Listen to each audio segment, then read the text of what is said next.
Will you be quiet, truck? I'm trying to shoot video!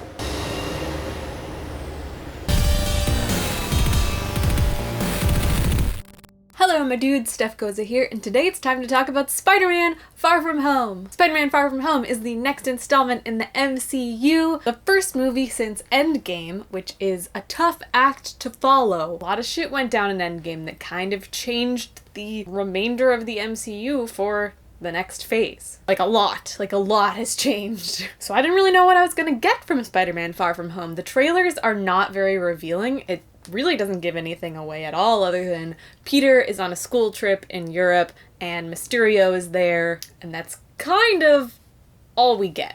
So I'm not going to spoil anything in this review because I think this movie has a lot of great plot twists and really cool plot points. Like, it's just a really fun movie, and so I don't want to spoil anything for you. This review is going to be a little bit vague, but you're gonna get the general idea. So Spider-Man Far From Home takes place pretty soon after the events of Endgame. Peter's back in school, he's going to Europe with his classmates, and he kind of just wants to go on this trip and forget about Spider-Man for a while. He's a little bit traumatized from Endgame and all the superhero stuff that he was doing with the Avengers, that he's just like, I need a break, I'm not taking the suit, I just want to go to Europe and have a good time and maybe make some moves on MJ. And so I would say for the first 20 minutes of the film, it's kind of just like a very casual high school rom-com drama sort of situation, which I guess is the place that we always go to when we're in Spider-Man movies, but it's such a strange change from Endgame because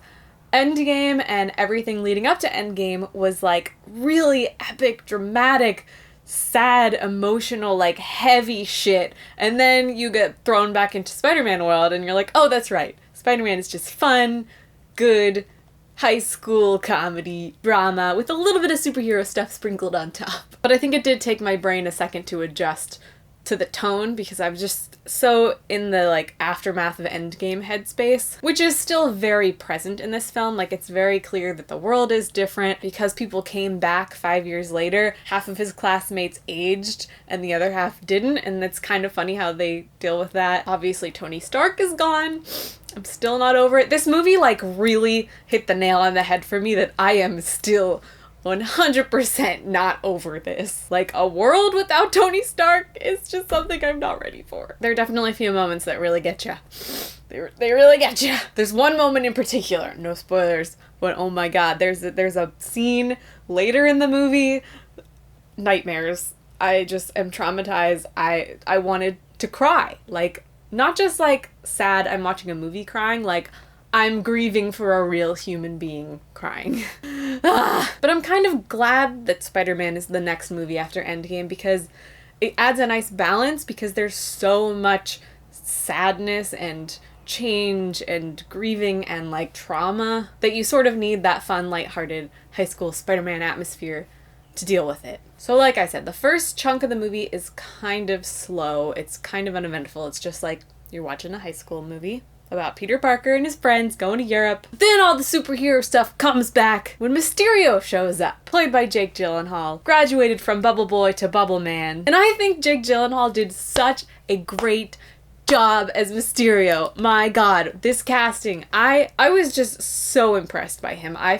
I don't know who could have played him better, honestly. He did such a great job. I loved his representation. I loved Mysterio in general. The writing for him was so good. And, I love Mysterio. And the way that they showcase his, like, powers is just so cool. It was so cool. Absolute mindfuck. Kind of reminded me of Doctor Strange a little bit, except I think it was way cooler. It was sort of like what I've always wanted from a Scarecrow representation in Batman, but instead I got it in Mysterio, and it was amazing. He was just so good. He was so good.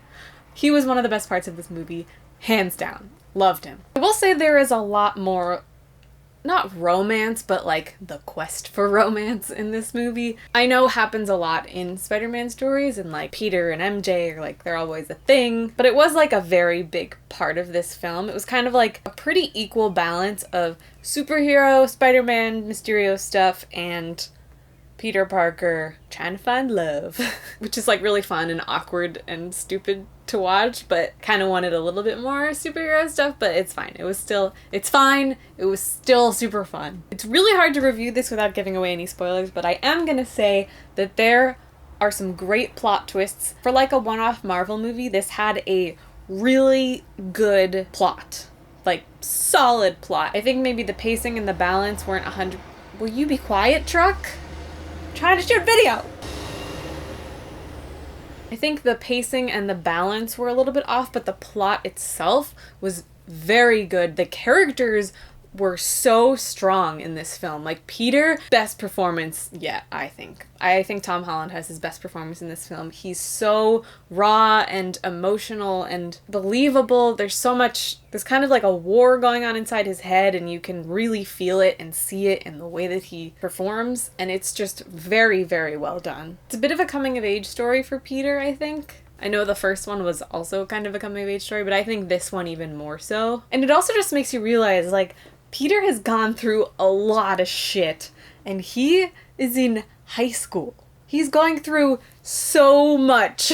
So much is happening to Peter. And you really, really feel for him in this movie because he just, like, can't take all of it. But he's doing his best, and he just wants to go to school and be a normal kid and go to Europe and kiss the girl. But then there's all this shit happening. Now, if you've read the comics or you're familiar with the comics at all, you probably know who the villain is in this film. However, if you have no idea of any of the characters or anything about this film from the comics, you probably don't know who the villain is. So I'm not going to tell you who the villain is, but I am going to tell you that it's fucking awesome. And even though I knew who the villain was, it was still like such an awesome moment when you find out who the villain is, because you're just like, wah!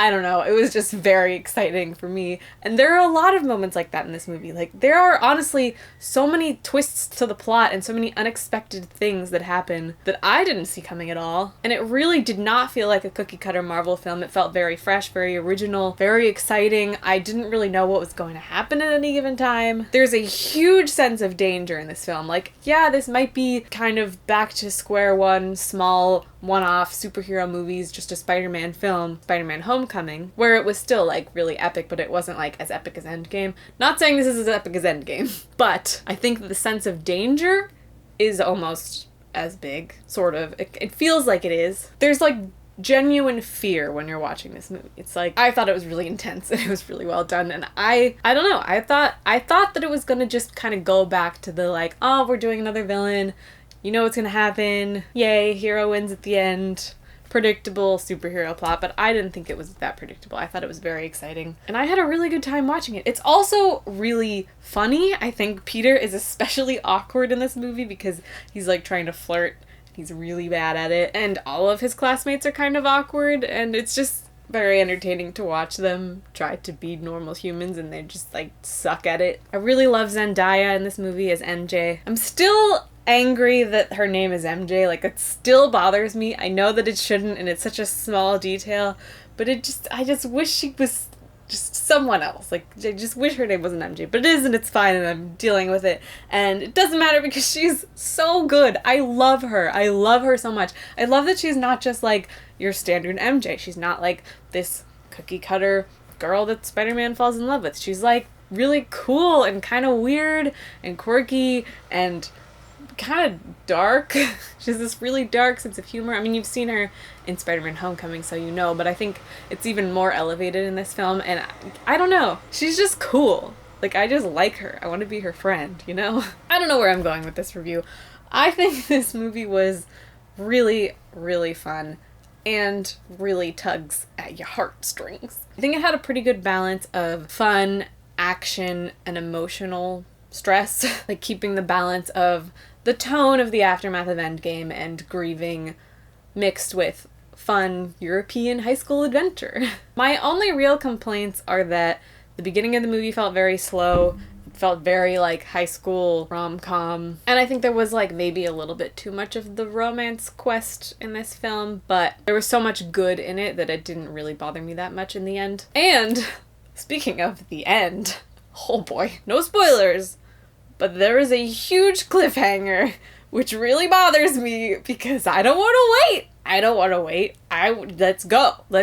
The game is on. Let's do this. So many possibilities, so many theories. I don't know what's gonna happen. There are several cliffhangers, actually, because there are 2 post-credit scenes, as usual nowadays with the Marvel films. First one is amazing and terrifying and just the biggest cliffhanger. I was just like, why? Why would you do this to me? Why? What are you doing to my brain? And then the second end credit scene is like, oh, you want more cliffhangers? Okay, here you go. And it was just like, everything, like, I'm excited because it sets up the next phase and I'm pretty sure I know where it's going. So it's exciting that we finally have, it's still not confirmed, but, I have a pretty good idea of what the next phase of the MCU is going to be based on the end credits scene of this movie, which is exciting because everyone is wondering where they're going to go now.